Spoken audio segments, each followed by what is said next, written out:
आप सांसद बनी हैं, शादी आपकी भी होनी है, आप अपनी शादी के बारे में क्या कहेंगे? और इसमें जैसे भी कोई डेवलपमेंट होगी तो क्षेत्र के लोगों को बुलाया भी जाएगा, बताया भी जाएगा। देखिए, हमारा ये जो चैनल है बुरहान, इस चैनल पर आपने बहुत ज़्यादा वीडियो इकरा हसन की देखी होंगी और फिर उनके बाद इमरान प्रतापगढ़ी की आपने वीडियोस देखी होंगी।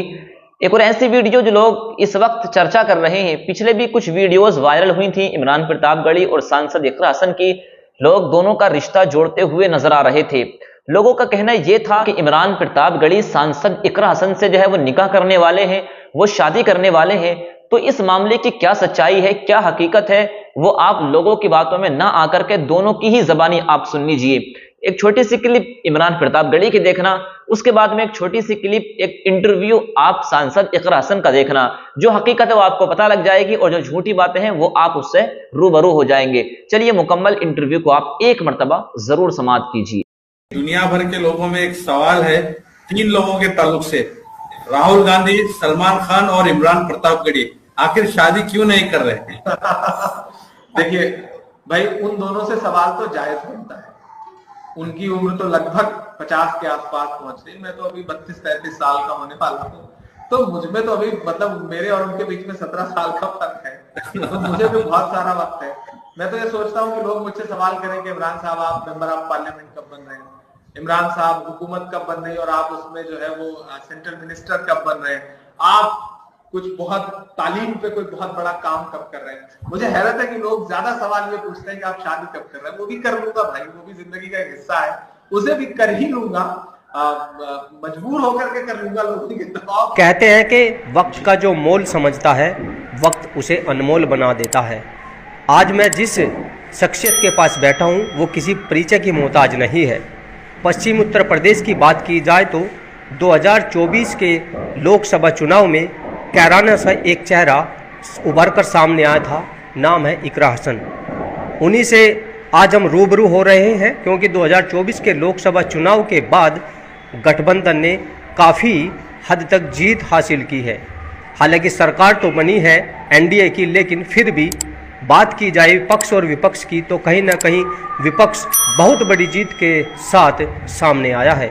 इस वक्त मेरे साथ कैराना से नव निर्वाचित सांसद इकरा हसन मौजूद हैं, उनसे बात कर लेते हैं। न्यूज़ 24 आपसे जानना चाहता है कि आप सांसद बनी हैं, इससे पहले किस तरह की दिक्कतों का सामना आपको करना पड़ा है? नहीं, देखिए 2 साल का हमारा जो कार्यकाल है, जब से मेरा राजनीतिक सफ़र शुरू हुआ है, जिन परिस्थितियों में शुरू हुआ, बहुत ही विपरीत परिस्थितियां थी। हमारे ऊपर झूठी कानूनी कार्रवाई सरकार द्वारा की गई और लगातार हर तरीके से खाते फ्रीज़ करना हो, चाहे भाई को जेल में डालना हो, और घर पर हर तरह की जो भी प्रयास ये लोग कर सकते थे हमें तोड़ने का इन्होंने किया। लेकिन उसके बावजूद हमें अपने लोगों का साथ मिला, उनके ज़रिए हमें हिम्मत मिली और उसी का परिणाम है कि आज मैं सांसद के रूप में आपके सामने बैठी हूँ। तो ये ऊपर वाले का करना है और हमारे लोगों का साथ है कि इतनी विपरीत परिस्थितियों में भी सबने हमारा भरपूर साथ दिया और हमें मजबूत करा। अब हमारी जिम्मेदारी है कि हम अपने लोगों के लिए मजबूती से खड़े रहें। कहीं ना कहीं चुनाव में यानी कि आपके परिवार पर एक तरीके से प्रेशर रहा, फिर भी आपने जीत हासिल की, अपने भाई नाहिद हसन को आपने जिताया, तो उस समय भी क्या दिक्कतों का सामना रहा? वो तो बहुत ही हमारे लिए मुश्किल चुनाव था, लेकिन उसमें भी हमें बड़ी जीत हमारे लोगों ने हमारी मदद करके दिलवाई। और इस बार भी, क्योंकि सत्ता से चुनाव कभी भी आसान नहीं होता है, बहुत सी ऐसी चीज़ें होती हैं, आपको प्रोग्राम के लिए टाइम नहीं मिलना, क्योंकि प्रशासन भी सत्ता पक्ष का फेवर कहीं ना कहीं करते हैं, तो बहुत सी ऐसी दिक्कतें आई कि हमारे program time to time permission cancel हो जाती थी। हमारे लोगों पर, आपने अभी देखा होगा, 100 से अधिक लोगों पर मुकदमा दायर किया गया हमारी जीतने के बाद। मेरा यही सवाल है कि जब लोग लोकतंत्र का जश्न मनाने के लिए वोट डालने जाते हैं, उसके बाद जब उनका वोट कामयाब होता है तो सभी लोग खुशी मनाते हैं। ऐसा कोई यहाँ पर हुड़दंग नहीं हुआ, कोई हमने रोड शो नहीं किया। लोग अगर इकट्ठे हुए हुए हैं एक जगह, उन्हें घर तक पहुँचने में तो कुछ टाइम लगेगा, और उस व्यवस्था के लिए पुलिस हमारे साथ थी, हम पुलिस के साथ रहे, उनका साथ दिया। 1 मिनट भी हमने लोगों को रोक के कोई अभिवादन वहाँ पर नहीं किया, अपने घेर में आकर हमने सबका धन्यवाद किया। उसके बावजूद हमारे लोगों पर जिस तरीके से कानूनी कार्रवाई प्रशासन द्वारा हुई है तो ये बहुत निंदनीय है। खास इससे साफ जाहिर होता है कि सत्ता के दबाव में लोगों पर कार्रवाई हुई है। अगर मेरी जगह यहाँ पर भाजपा के सांसद होते तो मुझे पूरा यकीन है कि ऐसी कोई कार्रवाई उनके समर्थकों पर नहीं होती। तो पहले ही दिन से मनोबल तोड़ने का ये प्रयास है, पहले ही दिन से हमें घेरा जा रहा है, हमारे लोगों को घेरा जा रहा है, मनोबल हमारा तोड़ा जा रहा है। लेकिन ये 2-3 साल से चल रहा है। अगर हिम्मत टूटनी होती, अब तक टूट चुकी होती, तो जैसी भी परिस्थितियाँ हैं आज तक सामना करते आए हैं, आगे भी करेंगे, ईमानदारी के साथ अपनी मेहनत करेंगे। हाँ इकरा जी, आपने सवाल रखा है पब्लिक के सामने कि आप सत्ता में आ गए तो आपके जो समर्थक थे उनके ऊपर मुकदमा दर्ज हुआ। 10 साल के पीरियड में बीजेपी कई बार सत्ता में आई, क्या आपको जानकारी है कि किसी भी समर्थक पे जीत के दौरान जब जश्न बनाया गया बीजेपी के कार्यकर्ताओं द्वारा, उन पर कभी किसी पर मुकदमा हुआ? जी नहीं, इसीलिए मैं आपके सामने रख रही हूँ क्योंकि हम जीते हैं लेकिन हमारी सरकार नहीं है, ना ऊपर है ना नीचे है। तो जो विपक्ष के लोग जीते हैं, सहारनपुर में भी एक मुकदमा इसी तरीके से हुआ है। तो ये लोगों को ये दिखाने के लिए किया जा रहा है कि आपकी सरकार नहीं है, और सरकार का दबाव जो है वो आप प्रशासन पर इस माध्यम से देख सकते हैं। जो कई जगह पर जहाँ पर भाजपा के सांसद जीते हैं या जब भाजपा की सरकारें बनी हैं तो भी जश्न मने हैं, हमारे सामने मने हैं। कई जगह पर हमने तलवारों के साथ लोगों को बाइकों पर रैली निकालते हुए देखा है, लेकिन ऐसे लोगों के खिलाफ कोई किसी तरह की कार्रवाई कभी प्रशासन ने नहीं की। तो ये उनका पक्ष ये सत्ता पक्ष के तहत उनका जो अपनापन है या दबाव कह लीजिए, तो उसी के तहत इस तरह की कार्रवाई हो रही है। ये बहुत नाजायज़ है। जो हमारा प्रशासन है वो सभी के लिए है, उन्हें किसी सत्ता का प्रभाव मानने की इस तरीके से ज़रूरत नहीं होनी चाहिए लोकतंत्र में। लेकिन ये ऐसी चीज़ें जब सामने आती हैं तो बहुत अफसोस होता है। इसी तरह की चीज़ें हमारे लोकतंत्र को कमज़ोर करती हैं, तो ये बहुत अफसोस की बात है। इकरा जी, आपने जीत हासिल की है लगभग 70,000 वोट से, तो जीत का कारण आप क्या मानती हैं, क्या मुद्दे मानती हैं आप? देखिए, हमारे यहाँ पर हमारी जो सीट है ऐसी सीट है कि यहाँ पर आप किसी एक धर्म जाति के आधार पर चुनाव नहीं जीत सकते। तो मैं अपनी जीत का आधार यही मानती हूँ कि 36 बिरादरी ने और हर समाज के लोगों ने जो मुझे वोट दिया है, हर समाज और हर बूथ पर हमें जो वोट मिला है, तो वही इस जीत का कारण है। और ये जो भाईचारा बना है, ये मेरी सबसे बड़ी जीत है। चुनाव जीतने से भी ज़्यादा हमारे लिए अहम है कि ये जो आपस में हमारे लोगों का भाईचारा बना है, जिसको भाजपा हमेशा तोड़ने की कोशिश करती है, हमारे चुनाव के माध्यम से लोग नज़दीक आए, भाईचारा बनाए, उसको कायम रखना, उसको मजबूत करना, ये आगे हमारी जिम्मेदारी है। और ये बहुत हमारे क्षेत्र के लिए, हमारे प्रदेश के लिए, देश के लिए बहुत बेहतर संकेत है कि भाईचारा स्थापित हो रहा है। अब लोग मुद्दों पर जुड़ रहे हैं आपस में, और आपस में जो भेदभाव भाजपा फैलाती है धर्म के आधार पर, वो इस चुनाव में देखने को नहीं मिला। तो ये सबसे बड़ी जीत है। सबसे बड़ी जीत तो आपने बता दी इकरा जी, लेकिन सबसे बड़ा सवाल आपके सामने ये भी है कि बीजेपी की जब रैलियां हुई तब देश के प्रधानमंत्री, मुख्यमंत्री कई बार कैराना लोकसभा सीट पर आई, वो जीत हासिल यहाँ से नहीं करा पाई। तो आपने एक नहीं 2-2 बार जीत हासिल किया। एक तो आपने 4 जून को हासिल जीत कर ली है, लेकिन एक जीत आपने उससे पहले तब हासिल कर ली थी जब आपके साथ कैंपेन में कोई भी आपका बड़ा लीडर नहीं था। जी, देखिए, हमारी जो पार्टी है और हमारे जो शीर्ष नेतृत्व है, हमारे राष्ट्रीय अध्यक्ष जी, उनका भरपूर समर्थन और सपोर्ट हमें रहा। लगातार वो पूछते रहे किसी भी चीज़ की ज़रूरत हो, कोई भी मदद हो। और मैं सबसे पहले ये कहना चाहती हूँ कि मेरी जो यहाँ से जीत हुई है उसका सबसे बड़ा कारण ये रहा कि मुझे भरपूर टाइम मिला अपने क्षेत्र में इस कॉन्फिडेंस के साथ घूमने का, प्रचार करने का कि टिकट मेरा है। तो चाहे गठबंधन था, तब भी मुझे अध्यक्ष जी ने कहा था कि आप बेफिक्र होकर अपने क्षेत्र में काम करो, आप ही चुनाव लड़ोगे। जब गठबंधन टूटा उसके बाद उन्होंने दोबारा आश्वासन दिया। तो किसी भी चुनाव को जीतने के लिए टाइम की ज़रूरत होती है, और जब तक कन्फ्यूजन टिकट के लिए रहता है आदमी काम नहीं कर पाता। क्योंकि हमारी सीट पे ये कन्फ्यूजन उन्होंने 2 साल पहले ही क्लियर कर दिया था। तो मुझे वो उतना टाइम मिला कि मैं एक दिमाग के साथ अपने लोगों के बीच में जा सकी, अपने चुनाव का प्रचार 2 साल पहले से कर सकी। तो यही भी सबसे बड़ा कारण है और इसका पूरा श्रेय हमारे राष्ट्रीय अध्यक्ष जी को जाता है कि उन्होंने पूरे कॉन्फिडेंस के साथ मुझे 100% तरीके से सपोर्ट करा। शुरू से ही मुझे बता दिया गया था कि टिकट चाहे गठबंधन से हो चाहे बिना गठबंधन के हो, तो ये बहुत बड़ी बात है। तो जब से ही हमें सपोर्ट मिल रहा था। रही चुनाव की बात, क्योंकि हमने इनकी स्ट्रैटेजी देखी थी भाजपा वालों की, ये बड़े बड़े नेताओं को यहाँ पर बार बार ला रहे थे और कोई ऐसा नेता इनके, चाहे कैबिनेट के मंत्री हो, चाहे पड़ोस के मुख्यमंत्री हो, हमारे प्रदेश के मुख्यमंत्री हो, प्रधानमंत्री हो, सब कृषि मंत्री हो, क्योंकि ये हमारा वो तो लगातार क्षेत्र में ही रहे जी गन्ना बेल्ट है, वो लगातार उन्होंने एक आम आदमी की तरह यहाँ पर प्रचार किया, तो सभी से मिले। तो उसका प्रभाव हम उसके प्रभाव का बदल हम नहीं दे सकते थे, लेकिन हम अपनी स्ट्रैटेजी बदल सकते थे। तो हमने वो करना बेहतर समझा। हमने अपनी मेहनत के माध्यम से उन्हें ये मैसेज देने का काम किया कि क्षेत्र में लोग एक महीने के लिए बड़े चेहरे देखकर प्रभावित नहीं होते। लोगों को चाहिए कि लगातार उनके सुख दुख में, उनके काम में कोई जो जनप्रतिनिधि है वो उनके बीच में रहे, जो कि हमारे क्षेत्र में हुआ नहीं था। तो हम अपनी मेहनत के माध्यम से अपनी मेहनत के द्वारा ये जवाब देने का हमने कोशिश करी। आपने विदाउट बिग लीडर अपना कैंपेन किया है, तो क्या आपने कैंपेन के दौरान किसी बड़े लीडर्स को बुलाने के लिए कॉल किया था? जी बिल्कुल, कुछ हमने हमारी डिस्कशन ज़रूर हुई थी इस पे, और सभी का जो हमारे पार्टी के लीडर्स हैं सभी की इसमें यही राय थी कि आप इसे इसी तरीके से रखें कैंपेन को, और यही हमारा एक सटीक जवाब होगा भाजपा के लोगों को।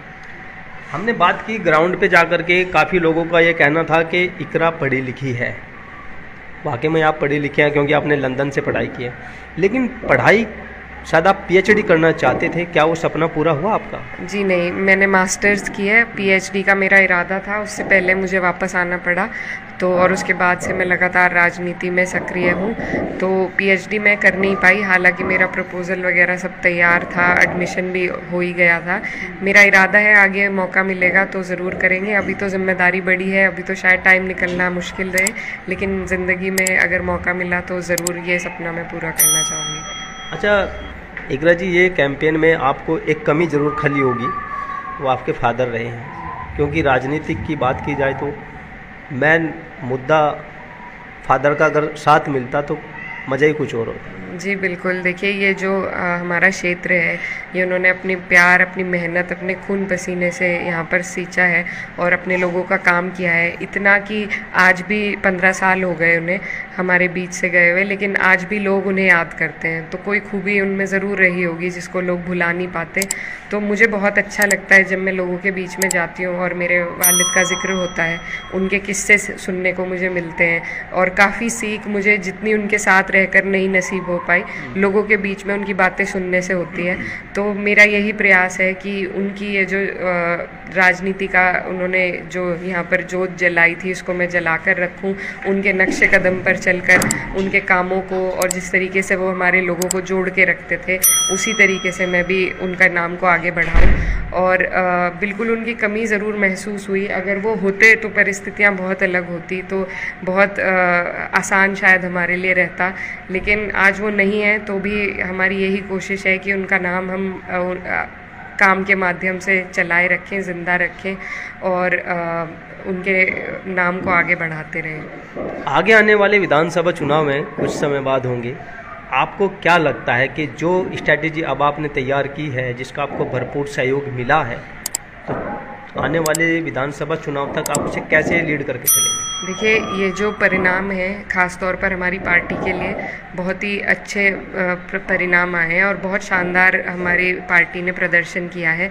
37 सीटें हम जीते हैं और तीसरी सबसे बड़ी पार्टी समाजवादी पार्टी बनकर उभरी है देश में। तो ये पार्टी के लिए एक बड़ी उपलब्धि है, और इसी के तर्ज पे अगर देखा जाए तो हमें लगता है 27 में पार्टी सरकार बनाने का काम करेगी। हम लोग आज ही से मेहनत में लग गए हैं, अभी से सोच विचारों में सभी लोग लग गए हैं, और इसका पूरा श्रेय हमारे राष्ट्रीय अध्यक्ष जी को जाता है। उन्होंने पीडीए का एक नारा दिया था जो बेहद कामयाब हुआ, उसी के तर्ज पर टिकट भी बांटे गए। तो यही जो पीडीए का नारा है, इसको आगे लेकर हमें लड़ाई लड़नी है, सामाजिक स्तर पर सामाजिक न्याय दिलाना है और संसद में भी आवाज़ इसी तर्ज पर हम सब उठाने का प्रयास करेंगे।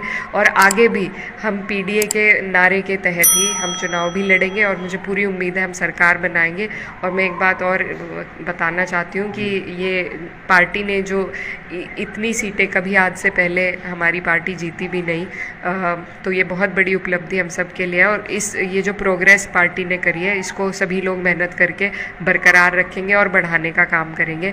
और जो कैराना सीट है, ये आज से पहले 1996 में मेरे वालिद साहब ने समाजवादी के सिंबल पर जीती थी और 96 के बाद लगभग 18 साल हो गए हैं, तो यहाँ पर समाजवादी पार्टी अकेले कभी नहीं जीत पाई। तो ये मेरे लिए बहुत बड़े गर्व की बात है कि मेरे पिताजी के बाद मैंने ये सीट समाजवादी के खाते में जीतने का काम किया है, लोगों के मदद से, ऊपर वाले की मदद से। तो ये बहुत बड़ी उपलब्धि ये भी है कि पिताजी के बाद यहाँ पर समाजवादी के सिंबल पर चुनाव जीता, हम लोग जीते। तो ये भी अपने आप में एक याद ताज़ा करने की बात है। अच्छा इकरा जी, अभी मैं जब आया तो मैंने देखा कि काफ़ी भीड़ लगी हुई थी। अभी आपने शपथ ली नहीं है, लेकिन समस्या सुनना शुरू कर दिया आपने, जनप्रतिनिधि आपके पास आने लगे हैं, तो मैंने देखा, अच्छा लगा। तो आप इसमें क्या मानते हैं कि शपथ लेने से पहले आपको जो जिम्मेदारी मिली है, आप उसको किस स्तर से निभाना चाहते हैं? देखिए, ये जिस दिन चुनाव संपन्न हुए थे, उसी दिन से हमें उम्मीद थी कि हम जीतेंगे चुनाव, और उसी दिन से ये जिम्मेदारी का एहसास भी होना शुरू हो गया था कि ये बड़ी जिम्मेदारी है और बड़ी उम्मीदों के साथ लोगों ने वोट दिया है। तो उनकी उम्मीद पर रोज़ मेहनत करके ही हम खरा उतर सकते हैं। तो आज जैसा आप देख रहे थे, लोग आ रहे हैं। सिर्फ जो विकास कार्य हैं वो संसद का काम नहीं होते, रोज़ाना लोगों की जो दिनचर्या की समस्या होती है, किसी की बिजली की, किसी की पानी की, इस तरह की, किसी की ज़मीन की, तो उन समस्याओं में उनका समाधान कराना ये भी एक बड़ी जिम्मेदारी है। तो यही कोशिश है कि हर तरीके से हम जिस भी रूप में, जिस भी लायक है अपने लोगों के लिए उपलब्ध हो सकें, तो वही करने का प्रयास है। और आज से ही लगे हुए हैं जब से चुनाव का रिज़ल्ट आया है, और इसी तरीके से कार्य करने का प्रयास करेंगे। इकरा जी, आप घर में सबसे छोटी हैं, आपसे बड़े आपके भाई हैं नाई दसन, उनकी बजाय जिम्मेदारी अब आपके कंधों पे आ गई है, और सुना है कि नाहिद जी का रिश्ता भी तय हो गया, ऐसा है या नहीं? जी, मेरे भाई जो हैं बड़े हैं और बड़ी जिम्मेदारी वो ही निभाते हैं। उन्हीं ने पूरा ये जो हमारी चुनाव के संचालक के रूप में उन्होंने काम किया, पर्दे के पीछे रहकर प्रोग्राम लगाना, सब किस तरीके से कहाँ कैंपेन करना है, क्योंकि वो इस क्षेत्र से मुझसे ज़्यादा वाकिफ़ हैं। वो यहाँ पर 2012 से सक्रिय हैं, तो उन्हीं के गाइडेंस में मैंने काम किया, ये प्रचार किया, तो इसका पूरा का पूरा श्रेय उन्हीं को जाता है। उनके चुनाव में क्षेत्र छोटा था, लेकिन अब क्षेत्र बहुत बड़ा था, उनके बिना मैं ये कभी नहीं कर पाती। तो उनकी गाइडेंस थी, उनकी सलाह और उनके निर्देश के अनुसार ही काम हुआ है, और बड़े वही हैं, जिम्मेदारी भी उन्हीं पर है। पद ज़रूर मुझे बड़ा मिल गया है, लेकिन इसमें भी वही मुझे गाइड करते हैं। तो जी बिल्कुल, ये जो पर्सनल बात है, डिटेल है, ऐसा है, और इसमें जैसे भी कोई डेवलपमेंट होगी तो क्षेत्र के लोगों को बुलाया भी जाएगा, बताया भी जाएगा। चलिए, वो तो नाहिद जी की बात हो गई, आप सांसद बनी हैं, शादी आपकी भी होनी है, आप अपनी शादी के बारे में क्या कहेंगे? जी, अभी ऐसा कुछ नहीं है, अभी तो हमारा सारा फोकस काम पे है, और जैसे ही कुछ तब्दीली होती है तो आप सबको इत्तला दी जाएगी। शादी तो करेंगे ना? इंशाल्लाह। जी, देखिए ऊपर वाले के हाथ है सब। जी चलिए, आप सांसद बनी हैं। अच्छा, बस ये बता दीजिए कि अब सांसद आप बन चुकी हैं, संसद में भी बैठने का मौका आपको मिलेगा, तो वहाँ आप मुद्दे क्या क्या उठाएंगे, क्या क्या मुद्दे रहेंगे आप? देखिए, सबसे अहम तो, क्योंकि अभी भी हमारे यहाँ जो पेमेंट है, जिसके लिए 3 महीने का धरना हुआ था, आज भी वो पेमेंट पूरी नहीं हुई है, तो दोबारा भी धरने की शायद बात चल रही है। तो मेरा प्रयास यही रहेगा कि सबसे पहले, क्योंकि हमारे यहाँ सबसे ज़्यादा किसान वर्ग के लोग हैं, हर समाज से हैं, हर जाति बिरादरी से हैं, धर्म से हैं, तो इस समस्या को सरकार इसका निस्तारण कर सकती है। तो सरकार के सामने हम इस समस्या को ज़रूर उठाएंगे कि यहाँ का पेमेंट टाइम से हो और होता रहे टाइम से। तो इसके लिए कोई वो इस तरह का सल्यूशन लोगों को दें कि बार बार ये समस्या ना आए। और इसके अलावा महिलाओं के लिए महिलाओं की शिक्षा, उनकी स्वास्थ्य की भी एक बड़ी ज़रूरत हमारे क्षेत्र में है, तो उनके लिए मैं ज़रूर मुद्दा उठाना चाहूँगी।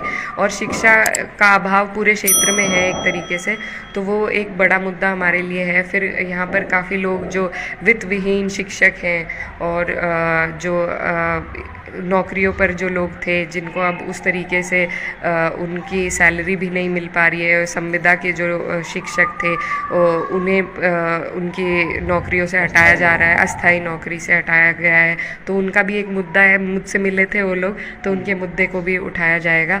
यहाँ पर एक मिल भी बनने की ज़रूरत है उन ब्लॉक में, तो वो एक मुद्दा है हमारे लिए। मंडी बनने की ज़रूरत है, क्योंकि हरियाणा में जाना पड़ता है लोगों को, तो उसके लिए भी जी, तो ताकि उनका यहीं पर अपने क्षेत्र में हो जाए। शामली की मंडी छोटी पड़ती है, तो ये सभी इस तरह के मुद्दे हैं जो उठाने का प्रयास रहेगा हमारा। ठीक है इकरा जी, आपने अपना कीमती समय दिया, उसके लिए आपका धन्यवाद। और आप पहली बार जिम्मेदारी संभाल रहे हैं संसद के रूम में, और सांसद आप जिस सोच को लेकर के आप बने हैं, उम्मीद करते हैं कि आप वो सोच जनता के जहन में खरी उतरे और आगे आने वाले जो आपके प्लान हैं उन पर आप योजनाबद्ध तरीके से खरे उतरे। यही हमारी शुभकामना आपके साथ है।